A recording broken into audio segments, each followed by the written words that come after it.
경제브리핑 불편한 진실이 여러분의 확실한 두통 치료제가 되어드리겠습니다. 경제 뉴스가 연예 뉴스처럼 쉽게 들리는 그날까지 경제브리핑 불편한 진실.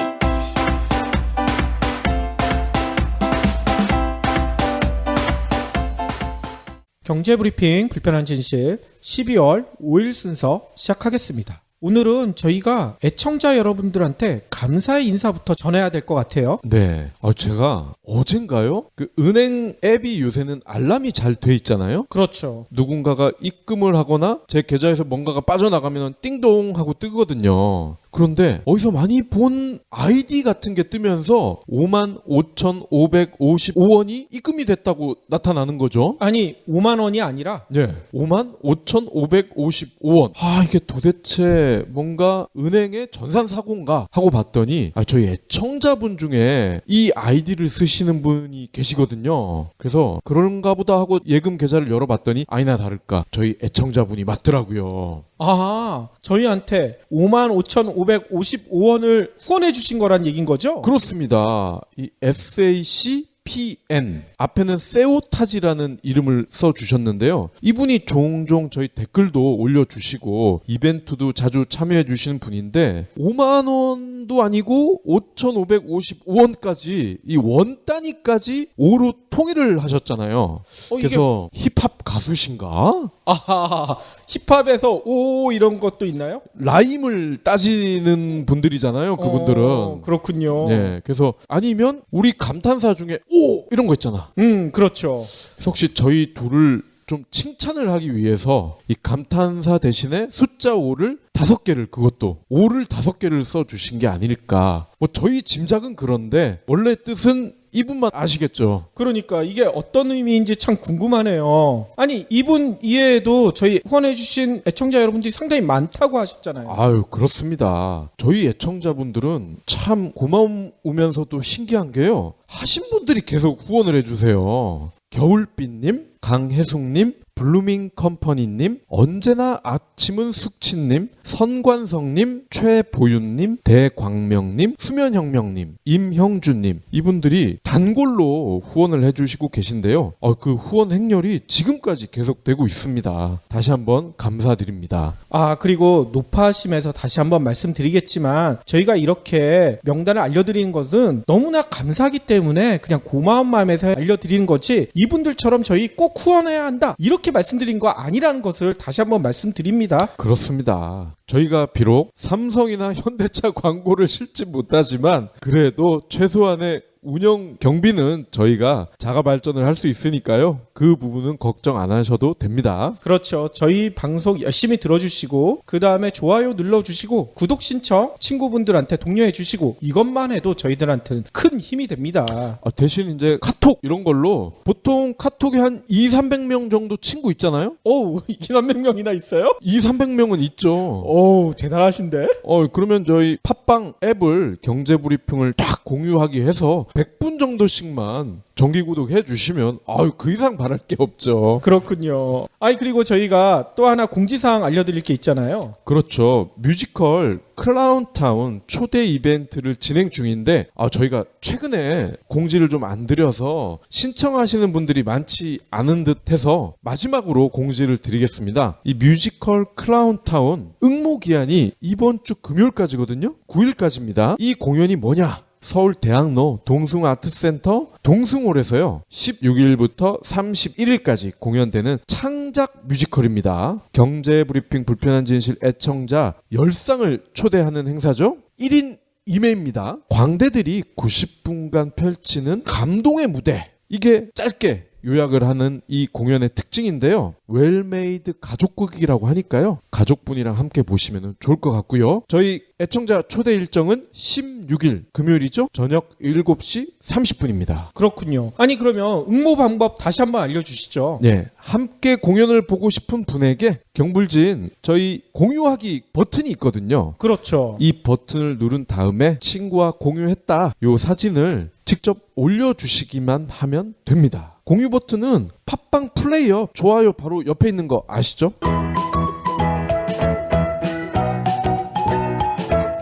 그리고 아까 저희한테 55,555원 후원해 주신 분이 계시다고 하셨잖아요. 네. 저도 비슷한 일을 했었는데. 그래요? 네. 그러면 그분이 이PD님이었어요? 그건 아니고요. 지난 주말에 이런 운동이 벌어졌었거든요. 탄핵에 적극적이지 않은 국회의원들한테 예. 후원금 보내기. 후원금을 보낸다고요? 그분들한테 후원금을 왜 보낼까? 그분들한테 후원금을요 18원, 180원 이렇게 보내는 거예요. 그러면서 보낸 사람 이름에 탄핵 적극 참여합시다 뭐 이런 경고성 메시지를 같이 써서 보내는 거죠. 근데 18원. 그렇죠. 저도 국회의원 몇 분한테 18원씩 후원했습니다. 그 18은 무슨 뜻인지 아시죠? 그렇죠. 그리고 또 재미난 일이 있었죠. 박근핵닷컴이라고 들어보셨어요? 예, 봤습니다. 예, 박근혜 대통령 탄핵 청원하는 그 사이트잖아요. 근데 이 사이트가 진짜 지금 사람들이 많이 몰리고 있죠. 네. 이 사이트 잠깐 소개를 하자면 박근혜 대통령 탄핵에 찬성하는지 안 하는지 국회의원들을 명단이 쫙 나와 있습니다. 그래서 찬성 안 하는 국회의원한테는 직접 찬성 좀 해라, 정신 좀 차려라 이렇게 메일을 보낼 수 있는 그런 시스템이 마련돼 있어요. 그 비슷한 거를 표창원 의원이 하셨잖아요. 그렇죠. 표창 의원은 전화번호를 공개한 거고 그 의원 메일로 직접 보낼 수 있게 이 닷컴에서는 지원을 하고 있는데 거기에서는 국회의원들이 탄핵에 참석하는지 안 하는지 여부를 밝히게 돼 있습니다. 네. 그래서 국회의원 전원에 명단과 함께 탄핵 찬성, 탄핵 반대, 무답변 이렇게 구분돼서 나와 있는데요. 당연히 민주당과 국민의당, 정의당 의원들은 다 찬성을 했더라고요. 네. 근데 새누리당 의원들 중에 아직 답변을 안 하신 분이 상당히 많아요. 근데 제가 어제 봤을 때만 해도 탄핵 찬성은 새누리당 의원 중에 4명밖에 안 됐었는데 오늘 보니까 6명으로 늘어났더라고. 그 사이에 2명이 찬성 쪽으로 기울이신 거야. 네. 그리고 반대하겠다고 밝힌 분은 3명. 아직까지 무답변이 119명에 달합니다. 그러니까 저희가 9일 탄핵 표결 시점까지 무답변한 국회의원들한테 매일 폭탄을 보내보면 이분들의 생각이 좀 바뀌지 않을까 이런 생각도 들어요. 이분들 계좌도 나와 있나요? 계좌까지는 안 나와 있더라고요. 계좌도 각각 다 찾아보면 각 국회의원 홈페이지가 따로 있으니까 거기 보내셔도 되죠. 18원씩. 찬성 안 하면 정치적 사망. 이런 거 괜찮겠네. 그렇죠.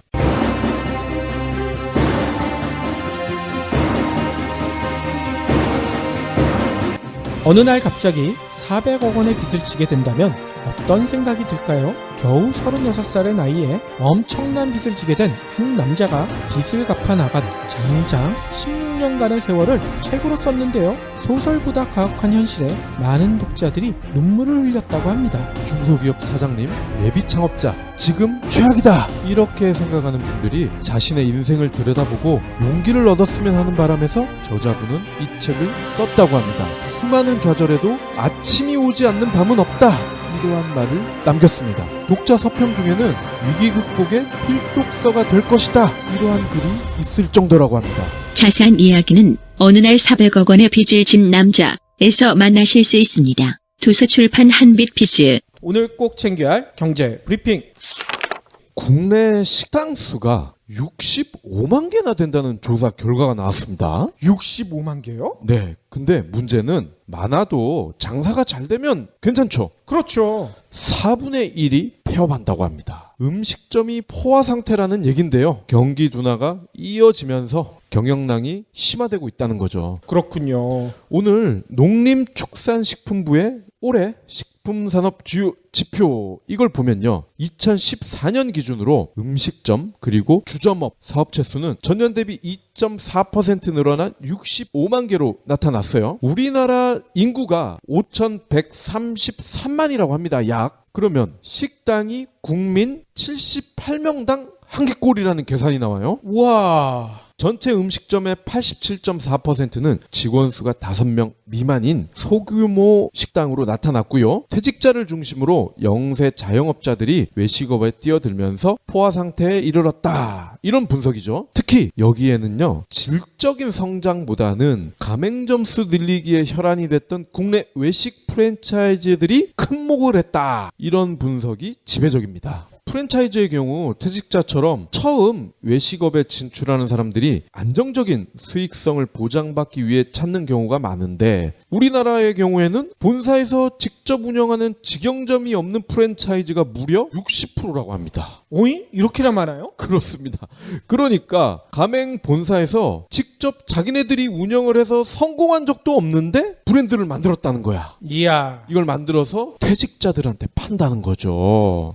가맹 본사들이 로열티보다는 초기 개설 비용을 가맹점으로부터 받아서 수익을 극대화하고 있어서 초기 비용을 보존하지도 못하고 폐업을 하는 가맹점주들이 속출하고 있는 거죠. 예전에 저희 피자연합 대표님 나오셔서 했던 얘기가 그대로 들어맞네. 맞습니다. 그래서 따지고 봤더니 2014년 기준으로 외식업종 폐업률이 23%. 전체 자영업 중에 가장 높았다고 합니다. 근데요, 문제는 지금 주위를 한번 둘러보면요. 편의점, 빵집, 떡볶이, 심지어 국밥집, 대기업이 안 걸치고 있는 게 있나요? 그러니까요. 그런데 우리 퇴직하신 분들이 할 수 있는 거는 이런 요식업밖에 없단 말이죠. 청와대가 또 헛발질을 했대요. 네. 똥볼을 찾다는 얘기인 거죠. 어떤 똥볼을 찾을까요? 오늘 재미난 소식이 하나 전해졌습니다. 청와대 홈페이지에 새로운 경고문이 올라왔대요. 그래가지고 상당히 눈길을 끌었다고 하는데 어떤 경고문이냐 봤더니만요. 최근 박근혜 정권 퇴진 비상국민 행동이 청와대 홈페이지 서버를 마비시키는 디도스 공격에 들어가겠다 뭐 이렇게 밝혔잖아요. 네. 실제로 많은 네티즌들이 자발적으로도 이 청와대 홈페이지를 공격하기도 했었습니다. 근데 청와대 홈페이지가 공격을 받았기 때문인지 홈페이지 이용 안내에 이런 글을 올려놨대요. 안정적 운영을 방해한 목적으로 특정 시간에 고의적 트래픽을 유발하는 행위는 분산 서비스 거부, 이게 디도스 공격이거든요. 네. 디도스 공격으로 간주될 수 있으며 정보통신망법 이용 촉진 및 정보보호 등에 관한 법률 제48조에 의거 5년 이하의 징역 또는 5천만 원 이하의 벌금형에 처해질 수 있다. 이런 얘기를 올려놨답니다. 한마디로 청와대 홈페이지 니네들 공격하면 가만 놔두지 않겠다. 경고를 한 거죠. 국민신문고에 글을 올리는 게 다수일 거 아니에요. 그렇죠. 올리라고 해서 올린 건데. 그러니까 말입니다. 그런데 문제는 이 경고문이 어제 늦게 올라왔다고 하더라고요. 네. 그런데 저희가 이 방송 들어가기 직전에 잠깐 들어가서 봤더니 벌써 경고문이 사라졌어. 그새 사라졌어요? 어떻게 됐을까요? 창피한 건 아나 보지? 그러니까 말입니다. 갤로트 7 발화 원인을 아직도 삼성전자는 모른다고 공식적으로 밝힌 상태죠. 그런데 이 보도를 보면서 정말 분노를 금할 수가 없습니다. 왜냐면요, 공식적으로는 모른다고 했잖아. 그렇죠. 조사 중이라고 했잖아. 근데 이미 알고 있을 가능성이 크다는 게 이렇게 또 다른 곳에서 이렇게 밝혀지고 있어요. 그러니까요. 이게 모를 리가 없잖아요. 미국의 포브스인데요. 포브스가 이렇게 보도를 했습니다. 갤로트 7 설계 자체부터 위험했다는 겁니다. 근데 삼성이 이를 알았으면서도 애플을 꺾기 위해서 좀 더 빨리 출시하기 위해서 이를 감수하고 제품을 결국 밀어냈다는 겁니다. 그렇군요. 아니 설계가 위험했다는 거는 어떤 의미인 거죠? 예. 그러니까 포브스도 언론사이기 때문에 얘들이 이거를 뭘 할 수는 없잖아요. 그래서 인스트루멘털이라는 업체의 엔지니어들이 이거를 뜯어보도록 했나 봐. 근데 막상 이걸 열어봤더니요, 엔지니어들이 이렇게 얘기를 했대요. 제품 설계의 근본적 문제, 특히 매우 공격적인 설계를 했다. 이 공격적인 설계가 뭐냐면요, 핸드폰 내부에 부품이 너무 빽빽하게 들어차 있다는 겁니다. 오호. 적당하게 들어가야 되는데 너무 많이 집어넣었다는 거야. 그러면 너무 많이 집어넣으면 어떤 일이 생기느냐? 배터리가 눌린다는 거예요. 그렇군요. 그러면 배터리에 압력이 가해지겠죠? 그러면서 양극과 음극의 분리막이 쉽게 손상이 되고 양극과 음극이 접촉이 되면서 열이 난답니다. 그러다가 이게 계속될 경우에 불이 붙는다는 거죠.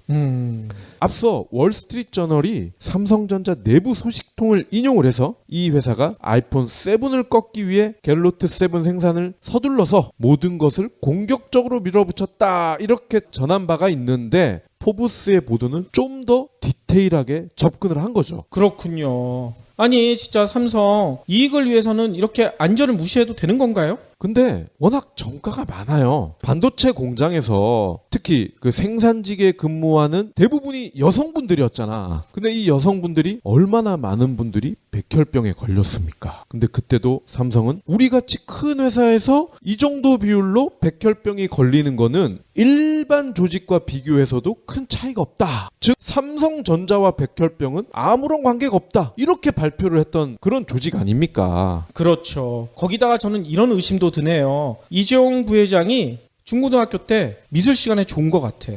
한국 미술의 가장 큰 장점이 여백의미인데 여백의미를 몰랐네요. 뭐 졸았기도 했겠지만 용을 좋아해서 용을 그렸을 것 같아. 승천하는 용, 아, 드래곤을 그렸다. 이 구슬을 문 용 이런 거.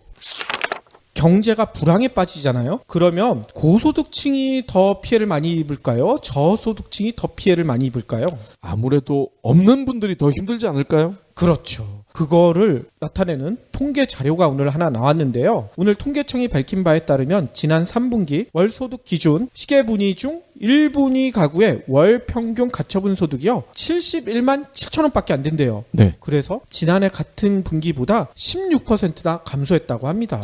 이 분위기가 그런 거죠. 일종의 피라미드. 그렇죠. 맨 밑에가 1분이고 맨 꼭대기가 10분이다. 그렇게 생각하면 되는 거죠. 그렇습니다. 그러니까 1분이면은 가장 하위 계층이라는 얘기인 거예요. 네. 하위 10%. 근데 1분위 가처분 소득은요. 2014년 4분기부터 지난해까지 단 한 차례도 줄지 않았대요.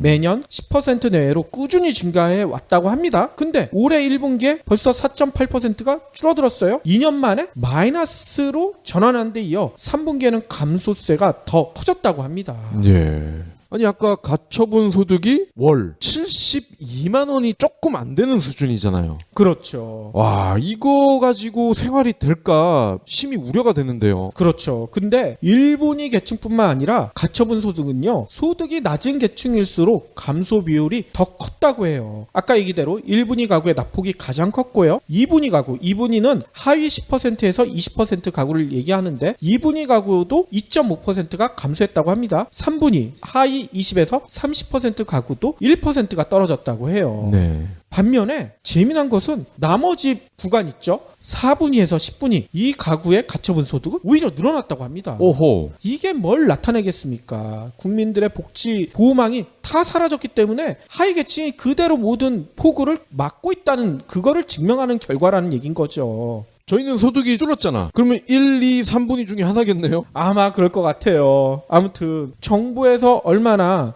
빈곤층에 대한 관심이 없는지 이걸 나타내주는 결과인 것 같고요. 진짜 청와대에서 비아그라나 태반주사 맞은 그 비용이라도 이분들 복지에 썼었으면 이런 일은 벌어지지 않았을 것 같다는 생각도 들고요. 네. 아, 참 우울합니다.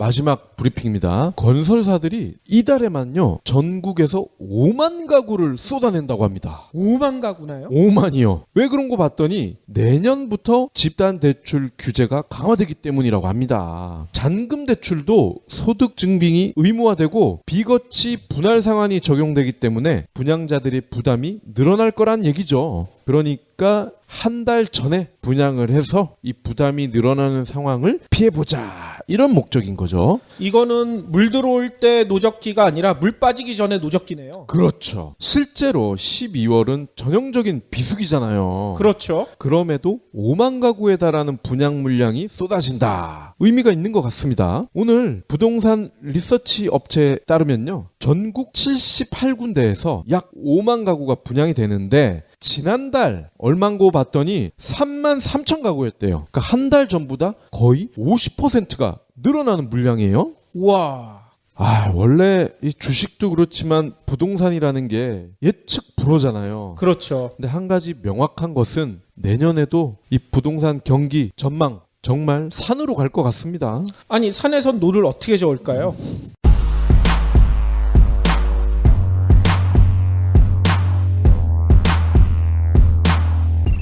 영화 예매 앱으로 하죠. 항공편은 최저가 검색 사이트가 있죠. 요즘은 탑승 수속도 햄버거 주문도 터치스크린으로 직접 할 수 있어요. 그런데 말입니다. 오히려 너무 많은 일을 스스로 해야 하는 것 같지 않나요? 검색, 가격 비교, 예매, 보안 프로그램 내려받기, 소프트웨어 업데이트, 비밀번호 변경하는 데 한 푼이라도 대가를 받나요? 세상은 분명 더 편리해진 것 같은데 왜 자유시간은 줄어들까요? 바쁜 현대인의 삶을 더욱 분주하게 하는 그림자 노동을 둘러싼 불편한 진실이 그림자 노동의 역습에서 밝혀집니다. 대가 없이 당신에게 떠넘겨진 보이지 않는 일들, 그림자 노동의 역습, 도서 출판 민음사.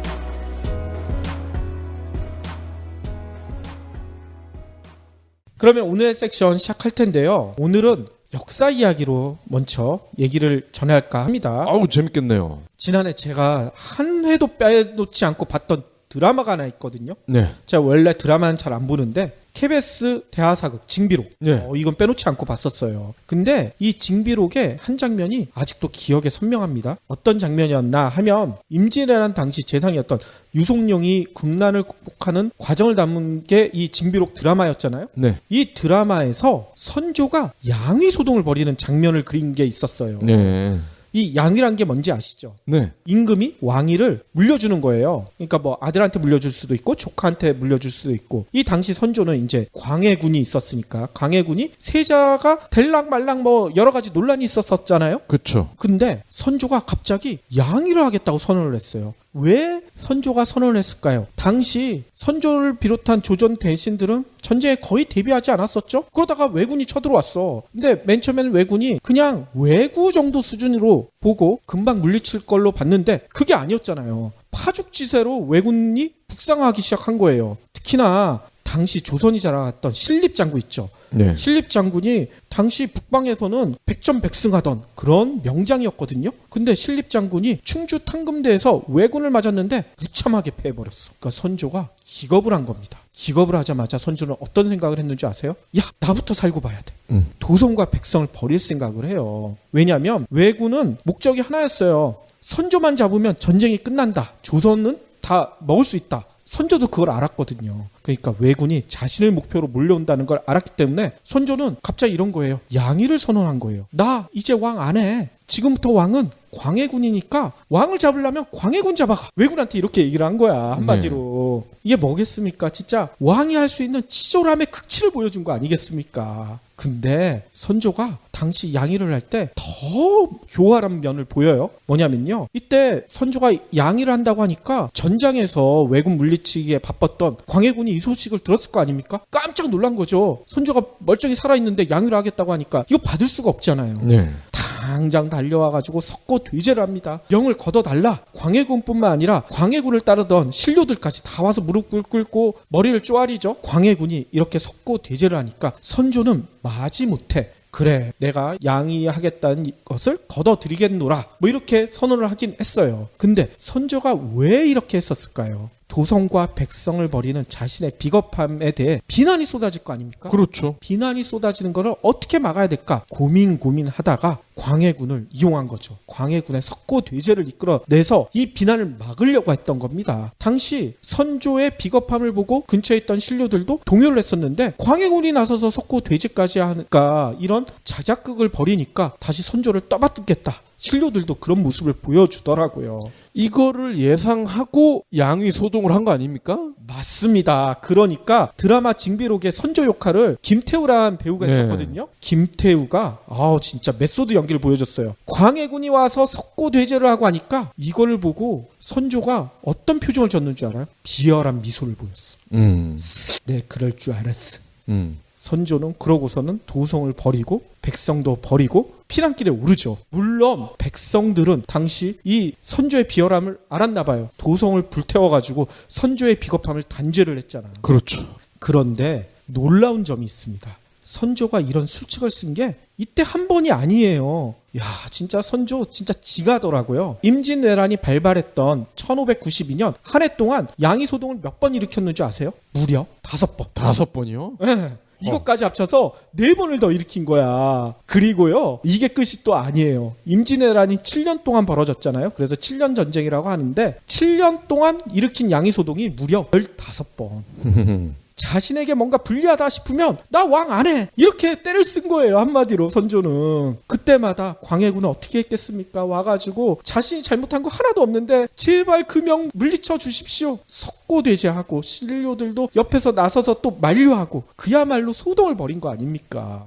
이쯤 되면 이런 생각도 들어요. 선조는 좀 심심한데 한번 양이나 한번 해볼까? 그럼 얘네들이 나한테 달려와서 석고대죄 하겠지? 이렇게 장난을 친 게 아닌가 이런 의심까지 들어요. 그렇죠. 그리고 신하 같은 경우도 속된 말로 간을 볼 수가 있잖아. 선조 입장에서는. 그렇죠. 내가 양의를 하겠노라 그러면 훌륭하신 결정입니다. 그럼 그놈은 바로 죽는 거 아닙니까? 맞습니다. 그러니까 박근혜가 친박, 비박 이렇게 골라내듯이 선조도 그랬던 거예요. 그렇죠. 자기한테 진짜 충성하는 놈이 누군지 알아내기 위해서. 그러니까 비상시국이니까 얘도 자주 그 짓을 하지 않았나 싶어요. 그런데 지금 저희가 생각해 볼 때 이 양위를 15번이나 했는데 그중에 한 번은 받아들여 주는 게 그 당시 조선 국민들을 위해서 훨씬 낫지 않았을까 이런 생각도 들지 않으세요? 그렇죠. 제대로 된 왕이 빨리 과거의 모든 잘못을 실수를 세팅을 새롭게 해서 새로 출발하는 게 낫죠. 그러니까요. 진짜 광해군이 빨리 왕위에 올랐으면 임진왜란이 7년까지 길어지진 않았을 것도 같아요. 그리고 제 기억으로 광해군이 임진왜란 당시에 왕자로서 전장에도 같이 나가고 백성들과 싸움도 같이 하면서 신망이 두터웠던 걸로 알고 있는데. 그렇죠. 그러니까 선조는 더욱더 광해군을 의심하고 매번 양위 소동을 벌여서 시험을 한 거죠. 얘가 딴 마음을 품나 안 품나. 아빠인 나보다 더 인기가 많으니까. 그러니까 아니 어떻게 자식한테 질투를 느낄까. 아무튼 선조가 이렇게 양위놀이를 하는 동안 우리나라 조선 땅은 어떻게 됐겠습니까? 국토가 왜군들한테 완전히 유리는 당한 거 아닙니까? 네. 백성들의 고통도 극에 달했었죠. 그런데 500년이 지난 대한민국도 제가 보기엔 비슷한 상황에 빠져든 듯해요.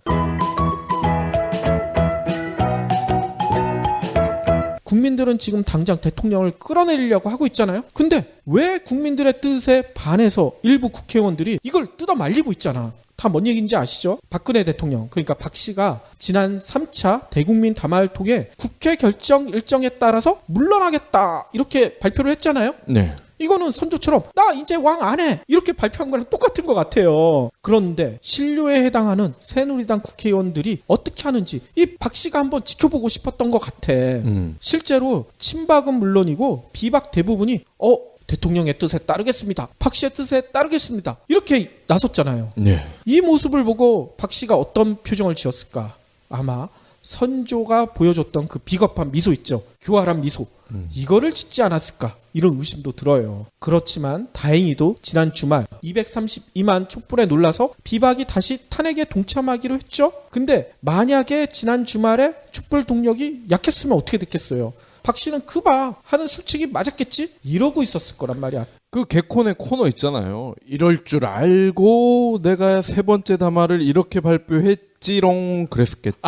그럴 수도 있겠죠. 그러면서 아마 이랬을 겁니다. 약속했던 4월 결코 물러나지 않고 심심하면 하야놀이를 했을 거야. 선조가 양이놀이 했던 것처럼. 네. 그러면서 임기를 다 채우려고 들었을 것 같습니다. 근데 문제는 선조가 양이놀이 하는 동안 당시 조선 국토가 유린됐듯이 박 씨가 하야놀이 하는 동안 우리나라 경제가 파탄에 빠지고 있다는 점이에요. 네. 임진왜란을 일으켰던 왜군은 물론이고 당시 조선을 도우러 왔던 명나라 군사들도 우리 국민들을 엄청 괴롭혔다고 했잖아요. 역사 기록에 다 남아있죠. 네. 근데 또 중국과 일본 양국이 박근혜 최순실 게이트로 최악의 국정 공백 상태에 빠진 대한민국 경제를요 샌드백 치듯이 달려들고 있어요. 일단 일본은요 기회주의적인 본색을 또다시 드러냈다고 합니다. 네. 뭔 얘기냐면 얼마 전에 우리나라 거의 대부분 국민들이 반대했던 협정 있죠. 한일 군사 정보 보호 협정. 이게 일본한테는 상당히 필요한 협정이었거든요. 이거를 어떻게 꼬드겼는지 모르겠지만 아무튼 이거를 체결을 했어요. 그런데 재미난 것은요. 이거 다음에 추진되고 있었던 것이 있었어요. 뭐냐면 통화수화부 협정. 이거는 일본보다는 우리한테 필요한 협정이었거든요. 근데 일본 정부가 한일 정보보호협정 체결되자마자 통화수화부 협정 사실상 중단한다 이렇게 선언을 해버렸어. 네. 아소다로 일본 부총리 겸 재무장관이 지난 2일 일본 현지 기자들과 인터뷰를 하면서 이런 얘기를 했습니다. 한국과의 통화수화부 협정은 한국 측에 누가 협상을 결정하는지 전혀 알 수가 없다. 협상할 방법이 없다. 이렇게 얘기를 했어요. 이 얘기가 뭐겠습니까? 사실상 통화스와프 논의를 더 이상 하지 않겠다. 이렇게 발표한 것이거든요. 문제는 필미를 우리 정부가 제공한 데 있긴 하죠. 박 씨가 지난달 임종률 금융위원장을 부총리 겸 기획재정부 장관 내정자로 지명했잖아요. 네. 근데 한 달이 벌써 흘렀죠. 근데 아직 청문회 날짜조차 확정되지 않았어요. 그러니까 일본 측에서는 야 그러면 우리 누구랑 협상을 한 얘기냐? 임종률이랑 하란 얘기냐? 아니면 현재 있는 유일호 부총리랑 하란 얘기냐? 우리 모르겠다. 그러니까 협상 아예 안 하겠다. 이걸 문제 삼고 나선 거야. 아니 어쨌건 현직이 유일호잖아요. 유일호랑 하면 되는 거 아닌가요? 그러니까 하면 되는데 일본에서는 하기가 싫은 거죠. 그러니까 핑계를 잡은 건데 아주 건수를 네. 제대로 잡은 겁니다. 이에 대해 우리 정부는 뭐라고 했는 줄 알아요? 협상이 중단된 것은 아니다. 이렇게 선을 그었어요. 기획재정부 관계자도 기자들이 자꾸 질문하니까 이렇게 대답을 합니다. 아까 박 PD 얘기처럼 당연히 일본과의 협상 파트너는 위로 부총리다. 협상은 아무런 차질 없이 진행되고 있다. 이렇게 밝혔거든요. 근데 일본 측에서는 벌써 이렇게 얘기했잖아. 핑계를 대고 있잖아. 전문가들은 이 협상 벌써 물 건너갔다. 이렇게 평가를 하고 있습니다. 네. 진짜 이거는 보면 일본으로부터 한국이 자살골을 넣고 있어 협상을 하고 싶어도 할 수 없다. 이렇게 공개적으로 우리 정부를 모욕을 했잖아. 근데 이거에 대해서 우리 정부는 아무 소리 항의조차 할 생각을 하지 않고 있다. 이걸 보여주는 근거란 얘기인 거예요. 아니 그러면 이 통화 스와프에 대한 설명이 좀 필요할 것 같습니다. 뭐 바꾼다 이런 뜻인 것 같긴 한데. 맞습니다. 통화 스와프는요. 각 나라의 이 스와프 협정을 맺은 나라에 비상 상황이 발생하잖아요. 네. 그러면 자국 통화를 상대국에 맡기고 상대국에서 달러를 차입할 수 있도록 하는 거예요. 예를 들어 우리나라의 외환 유출이 갑자기 급격히 늘어난다. 네. 그러면 일본에게 우리나라 원화를 맡기고 일본이 가지고 있는 달러를 빌려오는 거죠.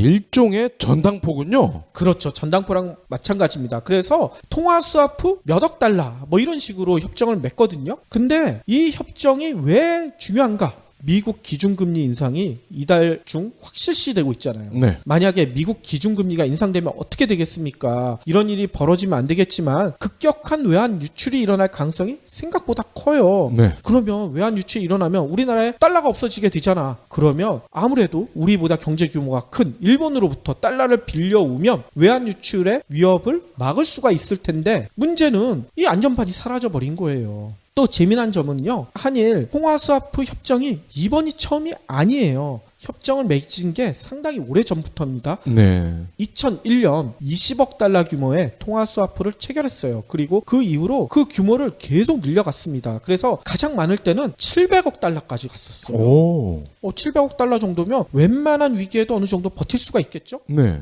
근데 무슨 일인지 모르겠어. 정부에서도 이유를 대진 않지만 지난해 2월 모든 통화 스와프가 종료가 됐어요. 빵이 됐다는 얘기예요. 일본에서 빌려올 돈이 한 푼도 남아있지 않다는 얘기인 거예요. 네. 왜 그랬을까? 우리 정부가 넉넉히 있다가 이게 종료되는지 모르고 있지 않았나 이런 의심이 듭니다. 지난해 2월이면은 꽤 갭이 긴데요? 그러니까 말입니다. 뭐 당시만 해도 금융시장이 그렇게 위험하지 않았기 때문에 크게 이게 문제는 되진 않았겠죠. 하지만 여러 전문가들이 이거 다시 추진해야 되지 않느냐 정부한테 많이 종용을 했나 봐요. 그래서 뒤늦게 우리 정부가 일본한테 요청을 한 거예요. 지난해 8월도 아니고 1년도 한참 더 지난 8월부터 통화 스와프 계약 다시 좀 체결해야 되지 않을까? 일본한테 협상을 요구했다고 합니다. 근데 8월부터 협상을 했는데 지금까지 협상이 안 됐어. 그리고 일본에서는 이거 협상 주체가 없네? 우리 못해. 이렇게 나온 거예요. 좀 헷갈리는데 한일 군사 정보 보호 협정은 속전속결로 돼버렸잖아. 그러니까 그것도 한일 대표가 한 거 아닙니까? 맞습니다. 근데 이거는 왜 이래요? 그러니까 이게 이해가 도대체 할 수가 없는 얘기인 거죠. 한일 군사 보호 협정은 거의 한 달도 안 돼서 협정 체결을 하고 이 한일 통화 스와프 협정은 지금 몇 달째예요. 몇 달째. 누가 문제가 있는 겁니까? 아무튼 따지고 보면 이게 우리 정부 탓이 너무나 커서 이거 뭐라고 할 수도 없어. 일본 정부한테. 네. 우리 정부가 늘 이래왔잖아요. 특히 박근혜 정부 들어서 과거에 매몰되지 말고 새로운 동반자 시대를 만들자 이렇게 주장을 했잖아. 네. 그래서 위안부 협상도 타결시켰죠. 우리 국민들 대부분이 반대하는데도 또 아까 얘기했던 한일 군사 정보 보호 협정도 이 모든 국민이 거의 다 반대를 했는데 이것도 속전속결로 체결했잖아. 일본과의 관계에 엄청난 공을 들였어요. 진짜 국민들 대부분이 반대하는데도 불구하고 미래를 위한 선택이다 이러면서 강연했잖아요. 한마디로 제가 보기에는 이게 일본한테 간과 쓸개 다 빼준 거란 말이에요. 네. 아마 박근혜 정부는 이런 생각을 했을 것 같아요. 아, 그래도 일본한테 이 정도 성의를 보였으면 일본도 우리한테 뭔가 베풀지 않겠어? 신의로 대하지 않겠어? 안일하게 생각한 것 같습니다. 혹자는 그렇게 얘기를 하더라고요. 그 군사보호 협정이 자위대의 한반도 진출을 허락하는 것이나 다름없다. 그렇죠. 그것까지 허락하면서 체결을 해줬는데 우리 국민들 대부분이 반대하는데도 해줬는데 그 협정 맺자마자 딱 일본이 안면을 바꾼 거지. 네. 통화수화프 협정? 아, 우리 하고는 싶은데 니네 누구랑 해야 될지 모르겠어. 그러니까 우리 못하겠어. 이렇게 나온 거 아니에요. 진짜 자신들한테 필요한 거는 다 빼먹고 정작 우리가 필요한 거는 하나도 안 들어주는 이런 뒤통수를 친 거란 말입니다. 아니 이쯤 되면은 협상의 순서를 바꿨으면은 괜찮을 법도 한데. 그렇죠. 근데 우리 정부한테는 박 PD만큼의 머리도 없는 거죠. 한마디로. 정치를 전혀 모르는 저도 감이 오는데. 그런데 더 놀라운 점이 있어요. 옛 속담에 이런 말이 있죠. 한 번 속으면 속인 사람이 잘못한 거잖아요. 2번 이상 속으면 누구 잘못일까요? 속은 사람이 잘못이죠. 이 얘기를 왜 들은지 한번 지금부터 들어보세요. 우리 정부가 일본한테 속은 게 이번이 처음은 아니에요. 뭔 얘기냐면 1997년 외환위기 때 있죠. IMF 때. 네. 이때도 일본은 우리의 도움을 매몰차게 뿌리쳤던 적이 있어요. 그래요? 당시 우리 금융권이요. 일본에게만 220억 달러. 많죠? 대략 한 26조 정도 되는데 이 정도의 어마어마한 단기 대출을 쥐고 있었어요. 왜 이렇게 많은 단기 대출을 줬냐 하면 당시 엔캐리 트레이드 이게 상당히 유행을 했거든요. 네. 이게 뭐냐면 일본 엔화 금리가 엄청 저리였어요. 그래서 저리로 엔화를 빌려서 고리에 다른 나라 자산에 투자하는 그러니까 돈 놓고 돈 먹기를 하는 그런 엔캐리 트레이드가 각광을 받았는데 당시 종합 금융사들 있죠. 종금사라고 불리는 네. 이 종금사들이 엔캐리 트레이드로 일본에서 대거 자금을 많이 빌려왔다고 합니다. 220억 달러나. 네. 그런데 당시 말레이시아, 태국, 동남아 국가들부터 외환위기가 닥쳤죠. 이 위기가 스물스물 우리나라한테까지 몰려오기 시작했어요. 그렇죠. 특히 막대한 엔캐리 트레이드 자금이 유출될 가능성이 제기되기 시작했습니다. 그러니까 당시 우리나라 정부가 김영삼 정부였잖아요. 김영삼 정부가 일본에 이런 통사정까지 했대요. 어려울 때 도와주는 친구가 진짜 친구다. 이게 뭐겠어요. 엔캐리 트레이드 자금 이게 단기 대출인데 이거 제발 찾아가지 말고 조금만 기다려달라. 우리가 나중에 더해서 빚을 갚겠다. 일본한테 통사정을 했다고 합니다. 근데 일본이 어땠는 줄 아세요? 아니다. 우리도 당장 어렵다. 이 자금 없으면 우리가 IMF 당할지도 모른다. 자금을 대거 회수해 갔습니다. 예.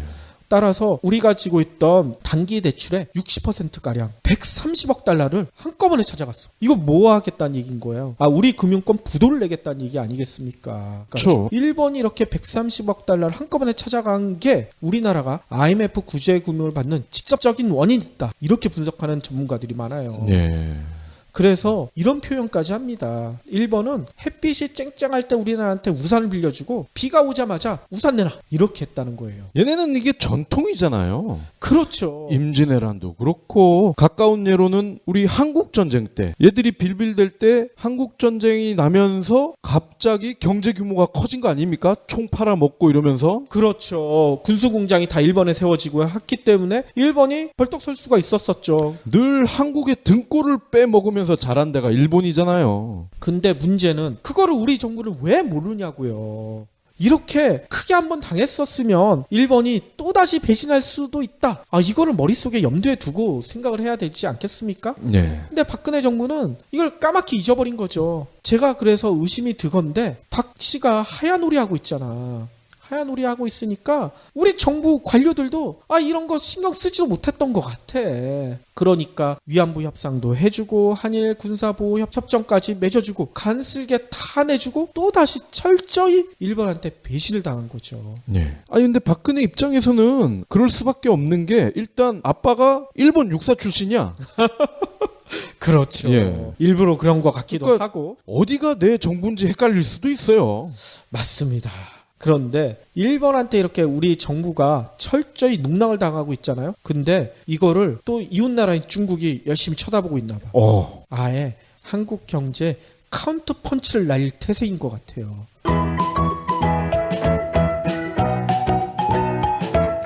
이유는 뻔히 아시죠? 사드. 네. 사드를 우리나라에 배치하겠다. 국민들이 그렇게 반대하는데도 강행을 할 태세잖아. 이거에 대한 보복이 전방위적으로 벌어지고 있습니다. 저희가 브리핑을 통해서도 몇몇 사례들 말씀드렸는데 한번 요약을 해볼게요. 중국 현지 언론에 따르면요. 지난 1일 롯데그룹 중국 사업장이 중국 사정당국에 전면적인 세무조사를 맞았대. 네. 그리고 베이징의 롯데마트 5개 점포를 시작으로 해서요. 중국 내에 있는 여러 롯데 백화점들이 갑자기 소방점검이 실시가 됐다는 거예요. 또 선양이나 청두에 있는 롯데캐슬 아파트 모델하우스가 폐쇄해라 이런 요구를 받고 있다는 거예요. 갑자기 중국 정부가 왜 이럴까요? 이유는 뻔하죠. 사드 부지 어디가 제공하기로 했습니까? 그 롯데 골프장이었다면서요. 그렇죠. 이거를 중국 정부가 알고 보복을 하기 시작한 거잖아요. 이거 안 봐도 비디오 아니겠습니까? 물론 중국 정부는 그거랑은 관련 없다고 하긴 하지만 이뿐만이 아니더라고요. 중국 홈쇼핑과 전자상거래 부분에서도 한국 제품이 서서히 사라지고 있대요. 전기차 배터리와 화장품, 분유, 식품, 폴리실리콘, 폴리아스텔 이런 한국산 제품에 대한 비관세 장벽과 반덤핑 규제도 한층 강화되고 있다고 합니다. 그래서 중국 관영인 한국시보 등 여러 매체들이 벌써 이런 얘기를 해요. 공공연하게 금한령, 한한령이 내려졌다. 한국 제품 팔지 말아라. 네. 이런 얘기 있잖아요. 이미 국내 업체들도요 이런 얘기를 하더라고요. 여러 경로를 통해 알아본 결과 금한령이 사실인 것으로 보인다 이렇게 우려를 하더라고요. 실제로 한국 업체가 밝힌 바에 따르면요 중국 2의 전자상거래 업체인 징둥닷컴이라고 있거든요. 여기에 최근 이런 지침이 배포됐대. 한국 상품 판매몰 운영자들한테 한국 스타를 판촉 활동에 등장시키지 말라. 한국 스타가 모델인 그런 판촉물을 하지 말라는 얘기인 거죠. 네. 판촉 행사를 알리는 게시물이나 웹페이지 이런 눈에 잘 띄는 곳에 한류 스타가 등장하는 상품을 아예 없애버려라. 이런 게 주요 골자라고 합니다. 다른 업체들도 마찬가지더라고요. CJ 오쇼핑이 중국 업체와 합작해가지고 만든 업체가 있거든요. 네. 동방 CJ. 근데 동방 CJ가 지난주 엄청 황당했어요. 쿠쿠 전기밥솥이 중국 내에서도 엄청 인기가 있거든요. 네. 근데 이걸 방송을 할 때 이 제품의 광고 모델 김수현 씨 있죠. 네. 탤런트 김수현 씨. 이 김수현 씨가 출연한 영상과 이미지를 모두 삭제한 채 내보냈어. 또 코웨이 화장품의 브랜드인 리엔케이라는 제품이 있거든요. 이 제품의 모델은 탤런트 최지우 씨. 근데 최지우 씨가 출연한 영상을 제외한 채 판매 방송을 했다고 합니다. 예. 대놓고 한국 연예인을 배척하고 있네요. 그렇죠. 또 중국 공영 위성방송 여기에서도 한국 드라마, 영화, 한국 연예인이 사실상 퇴출된 상태다 이렇게 얘기를 하고 있고요. 중국 매체들은 실제로 이런 얘기까지 전해요. 지난 9월 이후 42명의 한류 스타, 53개의 한중 합작 드라마가 금한령 영향을 받아 위성방송 등의 방영 또는 출연이 금지됐다. 또 중국 드라마에서도 한국인이 자취를 감췄다. 이렇게 보도를 하더라고요. 네. 그렇기 때문에 우리 수만이 형, 양현석 씨 주식 가치가 폭락을 했죠. 그렇죠. 그리고 더 심각한 문제도 있어요. 제가 지난 주말에 차를 몰고 가다가 저희 동네 근처에 중국인들이 많이 오는 면세점 비슷한 데가 있거든요. 거기는 주말이면 항상 관광버스가 꽉 들어차 있는데 네. 이번 주말엔 차가 하나도 없어. 그래서 이게 뭔 일인가 봤더니 중국 관광객들이 실제로 줄어들고 있다는 자료도 나왔어요. 이미 중국 정부가요 한국 방문 관광객 규모를 20% 축소하라 이렇게 지시를 내렸다는 게 공공연한 비밀이거든요. 그래서 그런가 실제로 우리나라에 입국하는 중국인 입국자 숫자가요 7월에는 91만 명에 달했거든요. 근데 8월에 87만 명, 9월에 72만 명, 10월에 68만 명 지속적으로 감소하고 있고요. 11월 자료를 발표를 안 해. 너무 많이 줄어서 그런 네. 것 같아. 발표를 못하고 있을 정도로 확 줄었다고 합니다. 아니 이걸 어떤 식으로 줄이는지 참 궁금하네요. 여행사들한테 한국 방문 상품 자체를 아예 줄여라, 없애버려라 이런 명령을 내린다고 해요. 아, 공항에서 쫓아낼 순 없으니. 그렇죠. 중국 관광객이 와서 한국 가고 싶은데요? 아이, 한국 말고요. 딴 데 가세요. 일본도 있고요. 싱가폴도 있고 다른 나라 가세요. 이런다는 얘기인 거예요. 예. 이 때문에 유커들이 좋아하는 한류 화장품 있죠. 이 한류 화장품 판매 증가율도 급격히 떨어지고 있고요. 또 한류 관광객이 줄어들면서 면세품 있잖아. 면세품 판매 성장률도 적신호가 켜졌다고 합니다. 게다가 숙박업계도 관광 호텔들 엄청나게 지어놨는데 예. 팔이 날릴 조짐이라는 거예요. 그런데 문제는 상황이 이런데도 우리 정부는 실태 파악조차 하지 못하고 있어요. 아니, 보니까 하지 않는 것 같아. 그러니까 당연히 대책도 없겠죠? 우리 언론에서 정부 관계자들한테 많이 물어봤을 거 아니에요? 금한령, 한한령 대책이 뭐냐? 정부 관계자가 이런 얘기를 했다고 합니다. 중국 정부 당국자가 한류 금지령을 들어본 적이 없다고 공식 부인했다. 중국 정부 입장이 아니다. 금한령, 한한령이 이런 얘기만 하고 있다는 거예요. 아니, 세계 어느 나라가 무역 보복을 하면서 야, 나 니네 나라 무역 보복하고 있어 이렇게 밝히면서 하는 나라가 어디 있어요? 이건 번역기를 돌려줘야 될 것 같아요. 사실은 최 선생님의 컨펌이 없어서 그거 아닐까요? 아, 그럴 수도 있고요. 아무튼 이것 또한 박근혜, 박씨의 하얀 우리에 지친 공무원들이 아무 일도 하지 않고 있다는 방증이 아닐까 이런 생각이 들어요. 그래서 진짜 더 이상 얼마나 우리 경제가 파탄나야 박씨의 하얀 우리가 끝날까요? 선조는 아까 15번 양이놀이를 하면서 나라를 절단냈다고 했잖아요. 네. 그리고 놀라운 점은요, 선조가 임진왜란 끝난 다음에 진짜 양위를 했을 거라고 생각을 했는데 제가 기록을 찾아봤더니 왕노릇을 몇 년을 더 했는 줄 아세요? 무려 10년을 더 합니다. 제 기억에도 선조가 죽기 전에 너무 아파서 그때 양이한 것 같은데요? 맞아요. 그리고 놀라운 점은요, 선조의 양이놀이에 호응했던 당시 신료들 대부분이 전란을 막지 못한 책임 하나도 지지 않았어요. 권력을 그대로 유지했다고 합니다. 설마 이번에도 박씨의 하얀 우리가 성공해서 새누리당이 또다시 정권을 차지하는 비극이 생기진 않겠죠? 한 번 속으면 속인 사람이 잘못이지만 2번 이상 속으면 속은 사람이 잘못이라는 역사의 교훈을 결코 무시해서는 안 될 것 같습니다. 그 점을 현재 대한민국 국민들은 너무 잘 알고 있기 때문에 그 더러운 과거가 반복되진 않을 겁니다. 그렇죠. 새로운 역사를 이번 기회에 확실하게 세워야겠죠. 혹시 기부해보신 적 있나요? 이런 질문을 하면 나 먹고 살 것도 없는데 기부는 무슨? 기부는 션, 정혜영, 김장훈이나 하는 거 아니야? 라고 하시는 분들이 많습니다.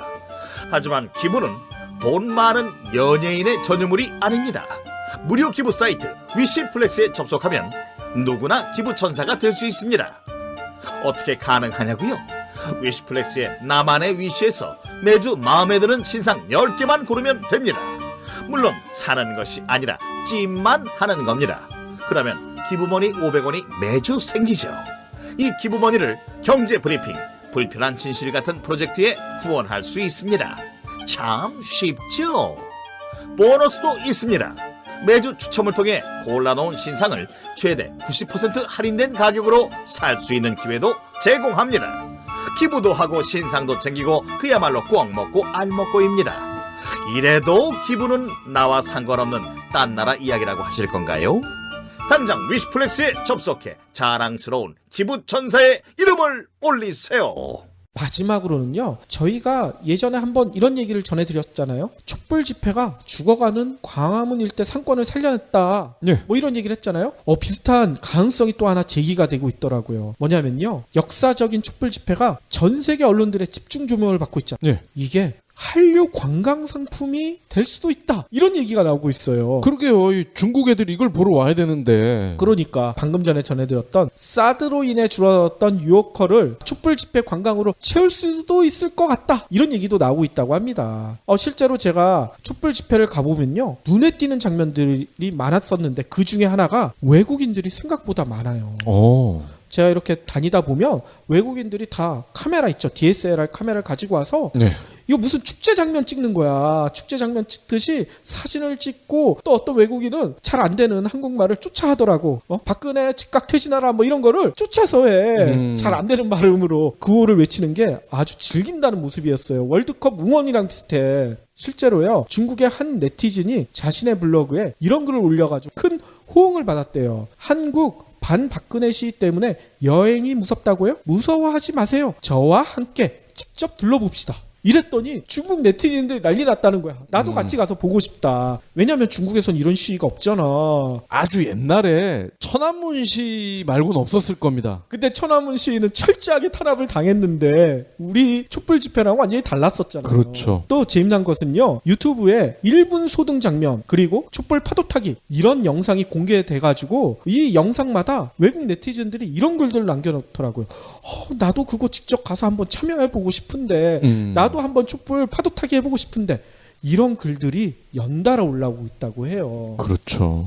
실제로 그래서 그런가 외국인 관광 전문 여행사 있죠. 코스모진 여행사가 얘 발 빠르네요. 방한 외국인 관광객 대상으로 촛불 집회에 대한 설문조사를 했더라고요. 그 결과를 발표를 했는데 되게 재밌습니다. 일단 촛불 집회에 대해 외국인 관광객들이 어떤 얘기를 했냐 하면 38%가 엄청난 인파에 감동적이었다. 이렇게 밝혔대요. 또 평화적인 시위라고 하는 응답도 33%나 됐고요. 그 다음이 어린아이와 학생 참가자들이 너무나 놀라웠다. 이런 표현을 한 관광객도 13%. 성숙한 시민의식, 쓰레기 다 치우고 이런 질서 정연한 모습에 감동했다는 대답도 11%나 됐다고 하더라고요. 그래서 코스모진 여행사가 외국인 관광객들 멘트까지 땄나 봐. 호주 관광객 멘트인데 이런 얘기를 했다고 합니다. 이렇게 많은 사람이 모여 아무런 폭력 사태 없이 진행되는 집회가 놀랍다. 어린 학생부터 노인들까지 한 곳에 모여 질서를 지키는 모습을 보고 한국인들의 시민의식을 다시 생각해보게 됐다. 이런 얘기를 했대요. 저도 놀란 게 이렇게 안내 문구를 들고 있는 자원봉사자신 것 같아요. 거기 보면은 화장실 가는 곳 이런 거를 안내를 해주고 계세요. 그렇죠. 또 다른 미국인 관광객인 제이미 씨는요. 이분은 이제 여성 40대 분이신데 이렇게 말씀을 하셨어요. 시대가 예전과 많이 달라져서 지금은 평화적 시위로도 충분히 자신의 의견을 전달할 수 있는 환경이다. 안전한 분위기 속에서 자유롭게 생각을 표현하고 행동할 수 있는 한국의 성숙한 문화는 전 세계적으로도 본받을 만한 일이다. 그렇죠. 그래서 코스모진 대표는 이 설문조사 결과를 이렇게 요약을 하더라고요. 처음에는 외국인 관광객들이 촛불 집회를 보며 안전에 대해 걱정을 해가지고 숙소나 관광지를 광화문 떨어진 곳에 잡아주세요 이렇게 얘기를 했는데 최근에는 촛불 집회가 안전하다는 게 증명이 돼버렸잖아. 되도록 가까운 곳에 잡아주세요 이렇게 요청을 한다는 거예요. 촛불 집회 장면을 조금이라도 가까운 곳에서 보고 싶다는 외국인들이 늘어나고 있다는 얘기인 겁니다. 네, 그래서 그 프라자 호텔 있잖아요. 거기가 주말만 되면은 모두 매진이 된답니다. 그렇죠. 거기가 제일 잘 보이잖아요. 서울 광화문 광장이. 그렇습니다. 그래서 그런가? 놀라운 장면을 전해드렸어요. 저도 지난 주말에 나갔었는데 너무 멀리 떨어져 있어서 근처에 가지 못해서 못 봤는데 나중에 유튜브 동영상을 보니까 이런 장면이 나오더라고요. 오후 7시가 돼서 촛불을 1분 소등을 했잖아. 촛불을 소등할 때 바로 옆에 있었던 미국 대사관 있죠. 그렇죠. 미국 대사관이 소등을 했더라고. 아마 외국인 관광객들이 많이 나와서 그러지 않았을까 이런 생각이 들고요. 미국 대사관에서는 이거 의도적으로 한 건 아니다 이렇게 밝히고는 있기는 하지만 뭔가 촛불 집회에 대한 공감을 했기 때문에 이러지 않았을까 이런 생각도 들고요. 또 재미난 것은 미국 대사관 옆에 한국 MS가 있거든요. 그렇죠. 이것도 제가 못 봤는데 한국 MS 그 건물 빌딩도 소등 행사에 참가했다고 합니다. 한국 MS는 뭐라고 아직 공식적인 발표를 하진 않았는데 너무나 재밌다는 생각이 들어요. 저희 2주에 한 번꼴로 MS 패널 분들이 나와 주시잖아요. 그때 한번 여쭤보죠. 그래야 될 것 같습니다. 아무튼 저는 이런 생각도 듭니다. 오는 9일에 일단 이제 탄핵 표결에 들어가기로 했잖아요. 이 탄핵안이 가결이 되겠죠, 당연히. 네. 그러면 10일에 촛불 집회는 전 세계인이 함께 할 수 있는 축제가 되지 않을까, 민주주의의 교육장이 되지 않을까 이런 생각이 들어요. 이제 CNN에서 라이브로 때릴 것 같아요. 그렇겠죠.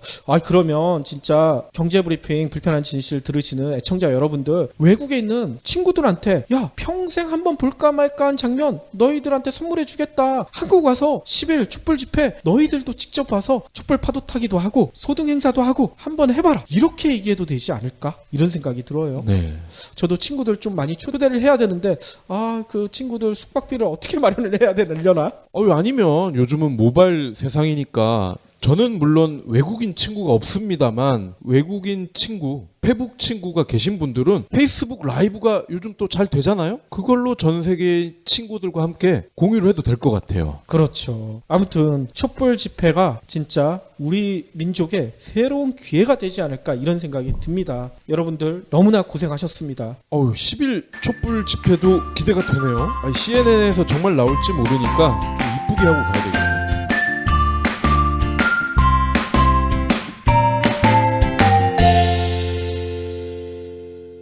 경제브리핑 불편한 진실 완주해주셔서 감사합니다. 하트 2첩, 댓글 남기기, 계좌 후원 등 다양한 방법으로 힘을 보태주세요. 계좌 정보는 경제브리핑 팟빵 공지 코너에